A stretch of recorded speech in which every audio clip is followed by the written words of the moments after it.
Messrs পবিত্র মোহন সাহেব দোকানে আছি।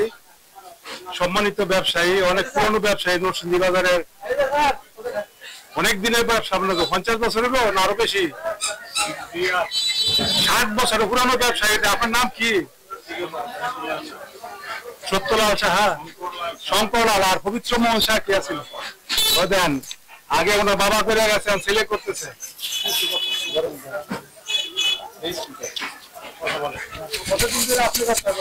আমি করতেছি 75 থেকে স্টার্ট।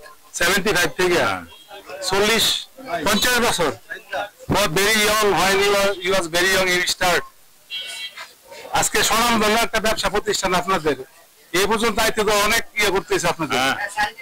আরো দোকান আছে আপনাদের, ব্রাঞ্চ আছে আরো? আচ্ছা, আমার ভাইয়েরা করে। ভাইয়েরা, এই যে 50 বছর ধরে আপনি ব্যবসা করতেছেন, আজ পর্যন্ত 50 বছরের ভিতরে কোনো মুসলমান দ্বারা নির্যাতিত হয়েছেন?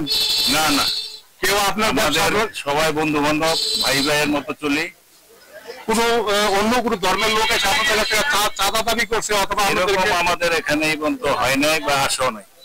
উনি একজন সম্মানিত ব্যবসায়ী, উনি বলতেছে ওনার 50 বছরের লাইফে কোনোদিন সম্প্রীতি নষ্ট হয় নাই। নরসিংদীতে অনেক বড় বড় হিন্দু ব্যবসায়ী আছেন, সবাই শান্তিতে আছেন। আমাদের পার্শ্ববর্তী দেশ আমাদের সম্বন্ধে অপপ্রচার চালায় এখানে একটা সাম্প্রদায়িক বিশৃঙ্খলা সৃষ্টির চেষ্টা করতেছে। আমাদের নরসিংদীবাসীরা অনেক শান্তিতে আছে আমি মনে করি। আমাদের নরসিংদীর মধ্যে হিন্দু মুসলমানের মধ্যে সম্প্রীতি অনেক শক্ত।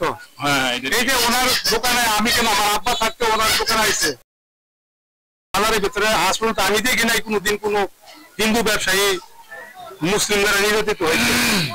আমাদের পার্শ্ববর্তী দেশে আমাদের বাংলাদেশ সম্পর্কে একটা অপপ্রচার চালায় আমাদেরকে একটা অশান্তির দিকে ঠেলে দিচ্ছে।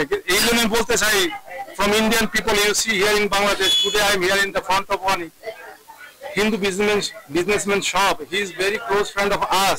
We are always together. Okay, thank you. Welcome. We are at the end.